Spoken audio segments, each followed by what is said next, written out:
کہ وہ چونکہ اس کا بالکل ایک ٹھیٹھ قسم کا دیہاتی پس منظر تھا، اور شہر کے لوگوں کے ساتھ اس طرح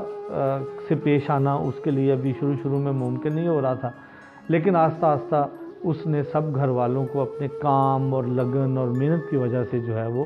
اپنا گرویدہ بنا لیا۔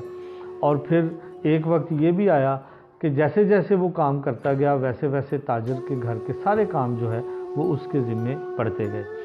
اور وہ صبح ارلی ان دا مارننگ اٹھ جاتا اور صبح سے شام تک کام میں جٹا رہتا اور کام کرتا۔ اسی طرح جو ہے وہ 2 سال گزر گئے۔ پھر اچانک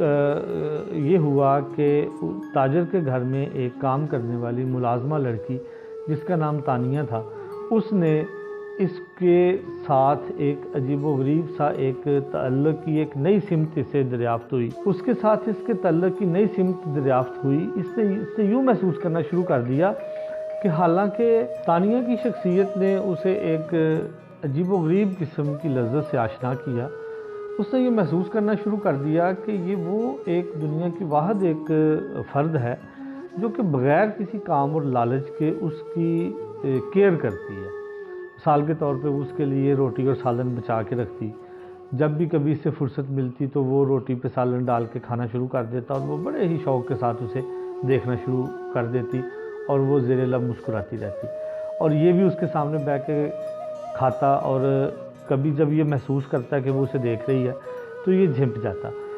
اب یہ ان کا ایک عجیب و غریب سا ایک ریلیشن بن گیا۔ تو ایک دن یہ دونوں ایسے ہی بیٹھے باتیں کر رہے تھے۔ تانیہ ایک بڑی بدتونی قسم کی لڑکی اس میں جو ہے وہ افسانے میں شو کی ہوئی ہے۔ تانیہ نے جو ہے وہ اس سے پوچھا کہ اس کا شادی کا کیا ارادہ ہے، تو اس نے اپنے دیہاتی پس منظر کے تحت ہی اس نے سیدھا کہہ دیا کہ اگر تم مجھ سے شادی کرو گی تو میں تمہارے ساتھ شادی کرنا چاہتا ہوں۔ تو تانیہ نے کی آنکھوں میں آنسو آ گئے اور اس نے بھی ہاں کر دی کہ ہاں میں تمہارے ساتھ شادی کر لیتی ہوں۔ اور اس طرح اس کی زندگی میں ایک عجیب و غریب سا ایک نیا دریچہ کھل گیا، جس سے میں اسے الیوشا کو تتلیاں نظر آنے لگیں، گل و بلبل نظر آنے لگے، اور خوشبوئیں اس کے ارد گرد مہکنے لگیں، اور اس کی زندگی جو ہے وہ بڑی خوبصورت ہو گئی۔ اب اس چیز کا ادراک جو ہے وہ تاجر کی بیوی کو بھی ہو گیا کہ یہ دونوں ایک دوسرے کے ساتھ ایک مخصوص قسم کے ریلیشن میں آ گئے ہیں۔ اس نے تاجر کی بیوی نے جو ہے وہ اپنے خاوند کو یہ بات بتائی، اور اگلے مہینے جب الیوشا کا والد تنخواہ لینے کے لیے آیا تو تاجر نے جو ہے وہ اس کے والد کو یہ شکایت لگائی کہ یہ ہماری ملازمہ جو ایک یتیم لڑکی ہم نے رکھی ہوئی ہے، یہ اس کے ساتھ انوالو ہے اور اس کے ساتھ شادی کرنا چاہتا ہے، تو ہم اس چیز کو افورڈ نہیں کر سکتے۔ تو اس کے والد نے الیوشا کو شدید ڈانٹا اور جو ہے وہ منع کر دیا کہ وہ بالکل بھی جب کبھی شادی کرنی ہوگی تو وہ میں گاؤں میں تمہاری کسی لڑکی کے ساتھ کروں گا، یہاں شہر میں اور قصبے میں تمہاری کسی لڑکی کے ساتھ جو ہے وہ شادی نہیں ہو سکتی۔ سختی سے ڈانٹ ڈپٹ کر کے اور منع کر کے چلا گیا۔ تو یہ بات تانیہ بھی سن رہی تھی، تو تانیہ نے پھر آ کے پوچھا کہ اب کیا کرنا ہے، تو الیوشا نے صاف انکار کر دیا کہ چونکہ میرا والد نہیں مانتا اور اس لیے میں بھی تم سے اب شادی نہیں کروں گا۔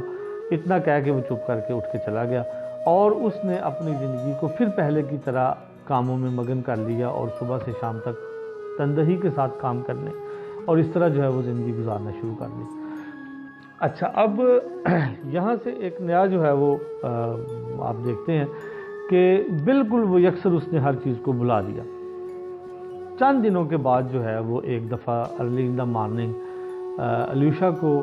گھر کی چھت سے برف صاف کرنے کے لیے کہا گیا کہ وہ گھر کی چھت سے برف صاف کرے، تو اس نے جلدی جو ہے وہ برف صاف کر دی، لیکن روشن دانوں پہ ابھی کچھ برف تھی، تو وہ نیچے جھک کے روشن دان کی برف صاف کرنے لگا، تو وہ اس کا پاؤں پھسلا اور وہ وہاں سے چھت سے نیچے زمین پہ گرا، تو اس کا آدھا دھڑ جو ہے وہ برف میں دنس گیا۔ اس سے تو شاید وہ بچ جاتا، لیکن اس کا سر جو ہے وہ آہنی جنگلے میں بجا، جس کی وجہ سے اس کی شدید بلیڈنگ ہو گئی۔ اچھا، اور اسے ہسپتال وہ بے ہوش ہو گیا، اسے ہسپتال لے کے جایا گیا۔ جب وہ ہوش میں آیا تو اس نے سب سے پہلے یہ کہا کہ وہ روشن دان کی برف جو ہے وہ ابھی رہتی ہے، تو میرے والد کو بلاؤ، میری جگہ پہ وہ صاف کر دے گا۔ اب یہاں سے آپ اس کے کام کے ساتھ اس کا دیکھیں۔ اچھا، اب معاملہ یہ ہے کہ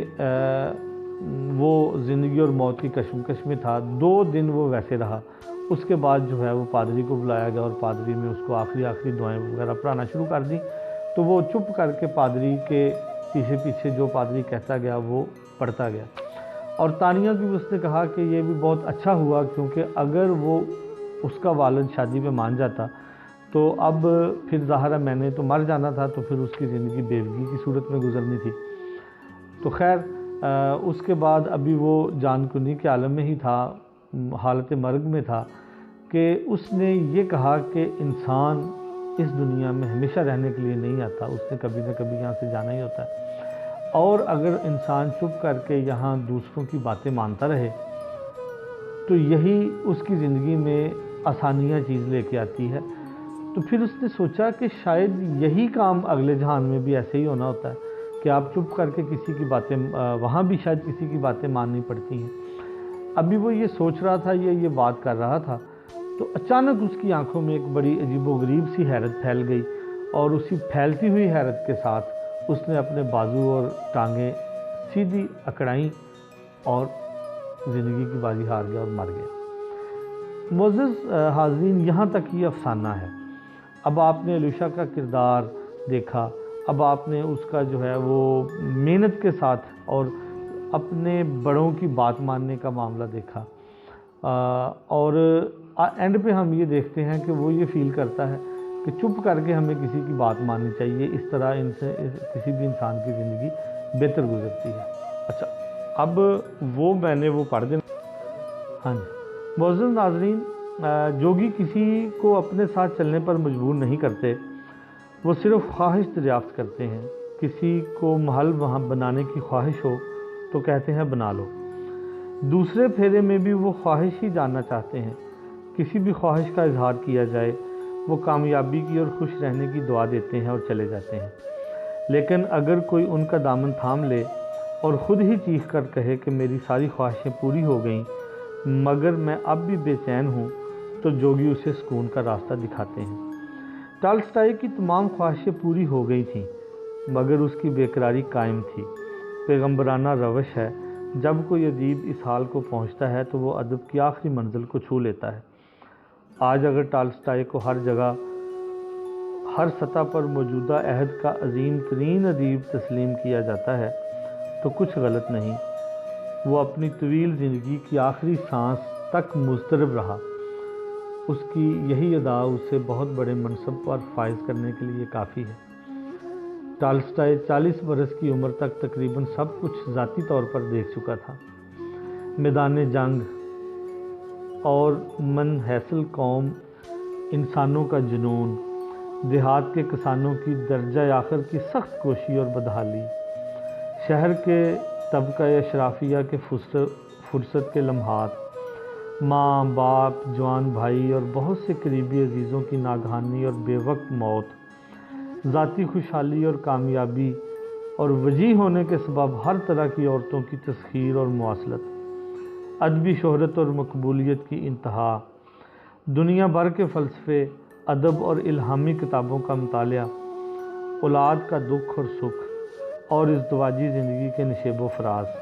ٹالسٹائی نے دنیا کو ہر رنگ میں دیکھا اور ہر طرح سے برتا تھا۔ مگر اتنی گہری سمجھ بوجھ کے باوجود یا اسی کے باعث ٹالسٹائی کا اضطراب بتدریج بڑھتا ہی گیا، اور پھر ادھیڑ عمری تک وہ سوائے اپنے دنیا کے ہر شخص اور ہر چیز کو معاف کر چکا تھا۔ اور اس مقام پر جب وہ یکسوئی کے ساتھ پہلی بار اپنی جانب پلٹا تو حیران رہ گیا۔ اسے یہ ہولناک احساس ہوا کہ تمام کامیابیوں، مرادوں، بلندیوں کے حصول کے باوجود وہ جسمانی طور پہ دراصل محض ایک جاندار ہے، ایک ایسا بے وقت جاندار جو دنیا کے دوسرے اربوں کھربوں کیڑے مکوڑوں اور حیوانوں کی طرح پیدا ہونے کے بعد انہی کے ساتھ موت کی جانب بڑھ رہا ہے۔ ایسی کائنات میں ٹالسٹائی کو خیال آیا، میرے نہ ہونے سے اتنا بھی فرق نہیں پڑے گا جتنا سمندر میں ایک بلبلے کے پھوٹنے سے پڑتا ہے۔ ذہنی سکون کی خاطر ٹالسٹائی نے شہر کی لایعنی مصروفیت سے دور اپنی زمینوں پر زندگی گزارنے کا فیصلہ کیا۔